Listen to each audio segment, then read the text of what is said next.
What's up, everybody? Pete Pardo here from Comic Book Users. Welcome to another episode of Inside the Cover. Today we're going to take a look at a new acquisition of mine. I actually bought this at that recent little New Jersey comic convention that Kirk and Bill and I went to. This is Strange Tales number 178, The Return of Adam Warlock.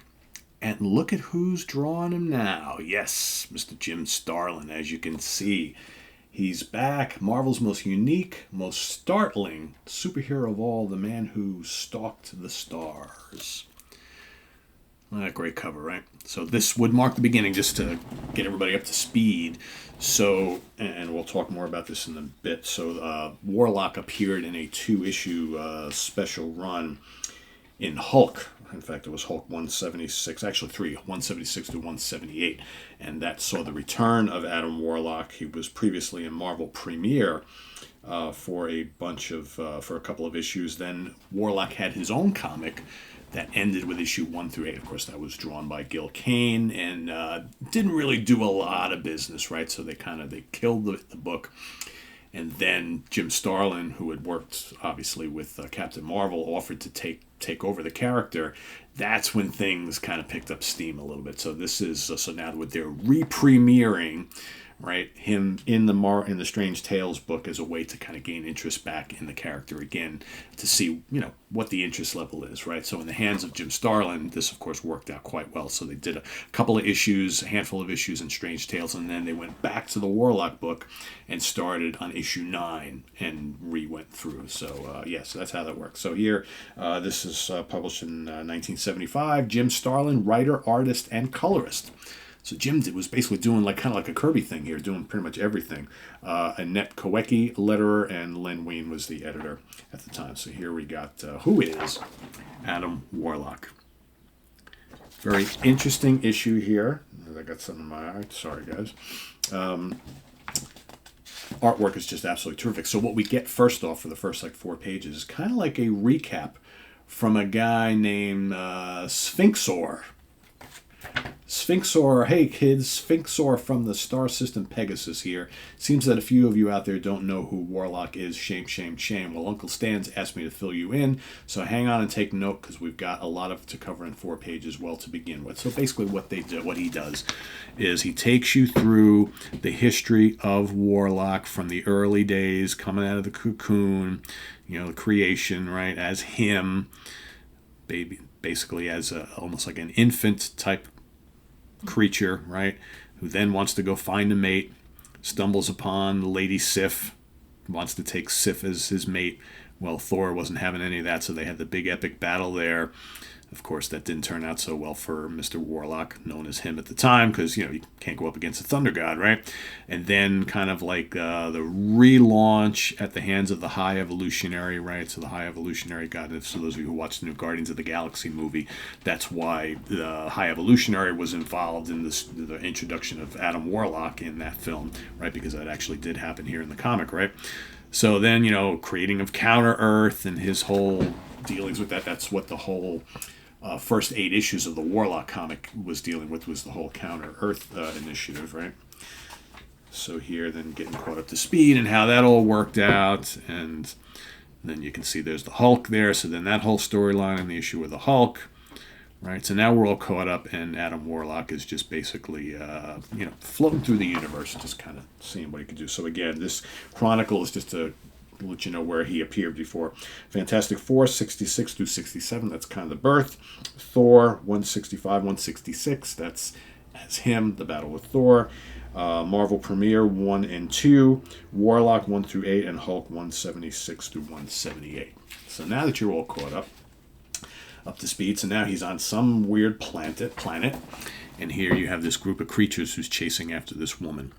And Adam Warlock happens to be there, so she's like, help me. And there you see, enter the Magus. For those of you who are familiar with the Adam Warlock storyline, the Magus plays a big part in things going forward. So this is kind of where it all begins. They start right off the bat. So, you're Warlock, I've crossed a dozen galaxies to find you. Please help. Right? So now Adam is going to help this poor young damsel in distress. And he tries to talk to the others that are chasing her, and say, hey, what are you doing? And they, of course, are on the attack. They start firing away. He gets into a big battle with them. They got this big, huge creature, right? So he kind of uses his gemstone there to help out. Boom! So they figure, all right, this guy's a little bit more powerful than we thought. Let's get out of here. We did what we needed to do. And then he turns around and he finds out that they actually did shoot her and kill her.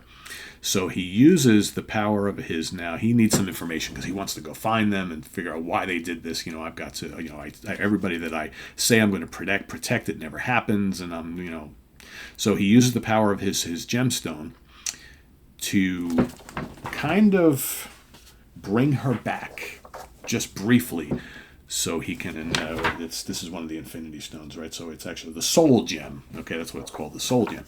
So he brings her spirit back to life so he can question her, get some information from her, right?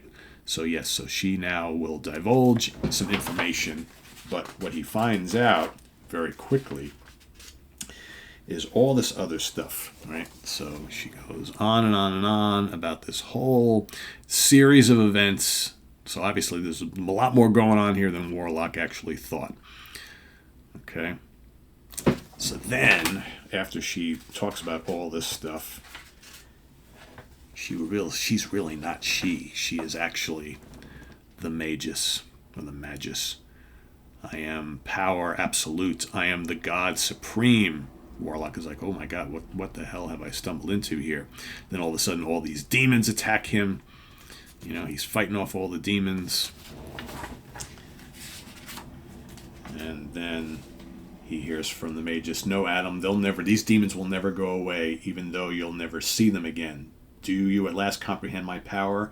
Now know me, know my secret. Like all dark secrets, it's deeply buried, and this one's hidden deeper than any, for it's concealed within your very soul. Steel yourself, Adam Warlock, for you are about to learn the secret of Magus. So basically what he finds out, which again, if you're familiar with these comics going forward, you know that Magus is actually like the bad side of himself. Right, so here he's basically, Magus is like basically explaining to him, and Warlock says that you and I are one and the same being, and then he disappears, of course, laughing as he goes. So then Warlock is like, sitting there pontificating, pondering, reality and what he just said. Did it actually happen? Because now, of course, he's there all by himself. It's like, were these demons here? Was the Magus here? And then he realizes that all that is happening within him. So now he's like, what do I do now? Because now it's like, I'm going to have to deal with this. And it's like, because if that is part of me, that part of me is up to no good and has really, really bad plans. So this starts off a whole series of events and issues going forward and into the Warlock comic. And this is all before Thanos gets involved and all that kind of stuff, right? So that's all to come. So he's basically, the last lines he says to himself, "'Tis madness to go on, yet if I cease the struggle, madness shall surely prevail. The Magus must be stopped, and only I can do so, no matter what the cost." To be continued, right? So he figures out this wasn't a hallucination. This really is what's going on, and I cannot allow my evil half to run amok among the world and destroy the universe, type of thing. So finally, it kind of sunk in that, like, oh, this is really sudden events here, and it's really, really not good. So, you got to understand, this is a character who's still pretty new to the world and just trying to discover himself. So now all of a sudden he finds this hidden secret that is not good at all. So so stay tuned for more, right? If you go read issue 179, 180, and I believe 181 was the last one, if I remember correctly. I'm trying to remember, something like that. I think it was 3, maybe 4 issues tops in Strange Tales, and then they relaunched the Warlock book with issue number 9. And that went on, I think, to the late teens. Again, that didn't last all that long either. But, Jim Starlin got a lot of attention put on this because it became a very complex story, and again pulling in the whole Thanos thing as well. And then of course Warlock became a big part of the whole Infinity War saga, right? So a very, very important character going forward, a very minor character before Jim Starlin took over, and now that Jim Starlin is on board here, Warlock became a very, very important character in Marvel Comics going forward. So thanks for watching, everybody. Let us know what you think of this particular issue of Strange Tales number 178 if you have already read it. If you haven't, well, this is the start of some really special stuff, so I think it might be time for you to go out and find yourself a copy of this and all the subsequent stuff that comes afterwards. So thanks for watching. I am Pete Pardo from Comic Book Geezers. Please subscribe if you haven't already and click on that notification bell so you get alerted of all of our content as it posts, and please do hit the like button before you leave. Thanks for watching, and tune in soon for more stuff here from Comic Book Geezers. I hope Wild Bill and I will hopefully get together, not this weekend, but next weekend. We've both been very, very busy of late, so I've just been trying desperately to bring you some content when I can, and then we'll get together and record a bunch of new things. So till then, thanks for watching, everybody. I'll see you real soon. Bye-bye.